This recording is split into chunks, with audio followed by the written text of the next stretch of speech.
इस्तेमाल है जो कि हम लोग ऑलरेडी कर चुके हैं। अभी हम आपको जो चीज बताएंगे जो आज तक आपको नहीं मिला, वो चीज। अब हर कोई आपको बोलता रहता है कि रेनेटस नोवा को कोई कॉपी नहीं कर पाए, या रेनेटस वेलनेस का जो प्रोडक्ट है इसको कॉपी नहीं किया जा सकता। कैसे बोलते हैं? कभी दिल में ये क्वेश्चन आया? अरे जोर से बोलिए, मन खोल के बोलिए, इसमें डरने की कोई बात नहीं है। हाँ, क्वेश्चन है तो सुन लीजिए। अगर कोई भी कंपनी, मैं ये दावे के साथ बोल रहा हूं, कोई भी कंपनी हमारा जो 12 इंग्रेडिएंट्स है उसका पाउडर बना के उसको मिला के अगर दे देता है रेनेटस नोवा के तरह, वो उतना अच्छा काम नहीं करेगा जितना रेनेटस नोवा काम करता है। क्यों? इसके पीछे कॉन्सेप्ट है नैनो फूड का। ये नैनो फूड क्या है? Nano technology is a potential improvement of food, making tastier, healthier and more nutritious. Healthy भी बनाएगा, मोर न्यूट्रिशियस भी करेगा। To generate new food products, new food packaging, storage, successful application of nanotechnology to foods.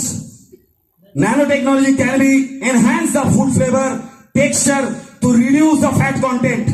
Fat content अगर कम होगा तो वो product इतना अच्छा बॉडी में जाएगा। फैट अगर कम होगा तो कार्बोहाइड्रेट्स भी कम होगा। अगर कार्बोहाइड्रेट्स कम होता है तो ऑटोमेटिकली ओबेसिटी भी कम होगा, क्योंकि कार्बोहाइड्रेट्स ही हमारा बॉडी में सैचुरेटेड या मोनोसैचुरेटेड फैट बना के हमारा बॉडी का टमी को बढ़ाता है। तो ये नैनो फूड से बना हुआ है। नैनो एनकैप्सुलेशन, इसके बाद है नैनो एनकैप्सुलेशन। ये नैनो एनकैप्सुलेशन क्या है? नैनो एनकैप्सुलेशन ये है, it is the nano encapsulation is a defined technology to pack the substance as a vitamin, antioxidant and protein and lipid as well as carbohydrate using this technique for the production of functional supplement food to enhance the functionality को enhance कर देगा और stability को भी enhance करेगा। Encapsulation system enhance the performance antioxidant bye improving their solubility and bioavailability को ना disturb करते हुए, जो नेचर है वो नेचर को एज इट इज प्रिजर्व करते हुए, उसका जो एंटीऑक्सीडेंट है, उसका जो विटामिन है, उसका जो फंक्शनलिटी है, वो नैनो एनकैप्सुलेशन से बढ़ाते हैं हम लोग। जो कि दूसरे जगह पर अगर मान लीजिए कोई मैंगोस्टीन को लेके पाउडर बना के खाएगा तो उसको नैनो एनकैप्सुलेशन पता नहीं है। और नैनो एनकैप्सुलेशन का जो कॉन्सेप्ट है, जो इसका पोटेंशियल फॉर्मूला है, वो यूनिक सेब रेनेटस मैनेजमेंट के पास ही है और दुनिया के किसी भी मैनेजमेंट के पास इसका फॉर्मूला नहीं हो सकता है। क्यों नहीं हो सकता है? क्योंकि ये मेरा प्रीवियस रिसर्च था एजीएनपी के ऊपर, सिल्वर नैनो पार्टिकल के ऊपर, जो कॉन्सेंट्रेशन एशिया और ईस्टर्न यूरोप में सबसे कम मैं ही बनाया था। तो मैं जो चीज बना लिया उससे हो सकता है आगे भी कुछ बढ़ेगा, लेकिन वो नहीं हो सकता, वो नहीं हो सकता। That is called nano encapsulation.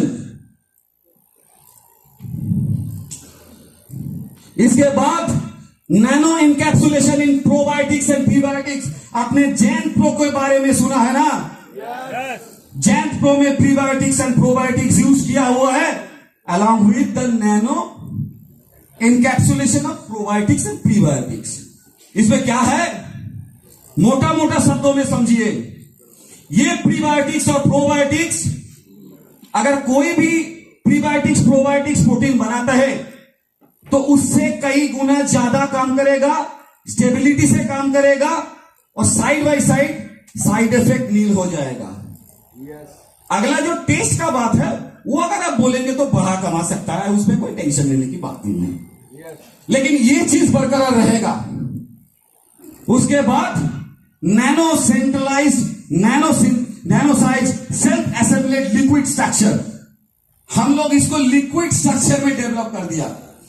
तो अगर इसको कोई सोचे कि भाई रेनेटस नोवा या जैनप्रो का या डेंटस का कोई प्रोडक्ट को लैब में लेके उसको तोड़ के मोड़ के मचोड़ के उसका कॉम्बिनेशन निकाल ले, ऐसा क्या संभव है? उसमें भी मैंने एक चालाकी कर दिया। क्या चालाकी किया?